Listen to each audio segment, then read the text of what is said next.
सबसे पहले खबर शामिल करते हैं। मुल्क भर में चीनी की कीमत को एक बार फिर पार लग गए। कराची में 2 रोज के दौरान चीनी की फी किलो कीमत में 5 रुपए तक इजाफा हो गया। वज़ीर आज़म इमरान खान ने गुज़श्ता माह अपनी माशी टीम को इस बात पर शाबाश दी थी कि चीनी की फी किलो 81 रुपए हो गई।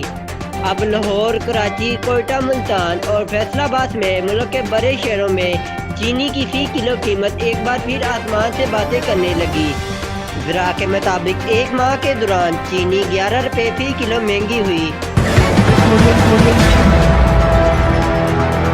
और लाहौर, शेखपुरा, सियालकोट, सरगोदा, हाफिजाबाद और वहारी समेत पंजाब के मुख्तलिफ शहरों में वक्फे से बारिश हुई। लाहौर कैंट के इलाके में ज़ालाबारी, फैसलाबाद, गुजरांवाला, कामोकी और मरी में भी गरज चमक के साथ बारिश हुई। बारिश और सर्द हवाओं के बायस मौसम की शिद्दत बढ़ गई और शहर कायद कराची में ऑनलाइन फूड सप्लाई सर्विस के नाम पर शहरियों से लूट मार की कोशिश का वाकया सामने आ गया।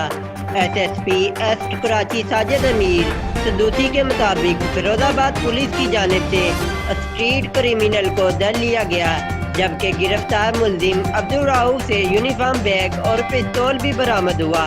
साजिद अमीर सदूसी का कहना है कि गिरफ्तार मुल्जिम ने स्ट्रीट क्राइम की 21 वारदातों का इतराफ किया।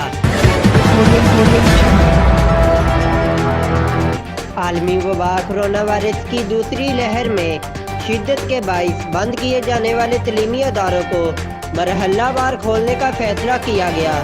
वफाकी वज़ीर तलीम शफ़क़त महमूद ने कहा कि 25 जनवरी से प्राइमरी ta 8वीं क्लास के तलीमी अदारे खुल जाएंगे। 18 जनवरी को 9वीं, 10वीं, 11वीं और 12वीं की क्लासें शुरू हो जाएंगी, जबकि 1 फरवरी से जामियात और दीगर आला तलीमी अदारे खुल जाएंगे।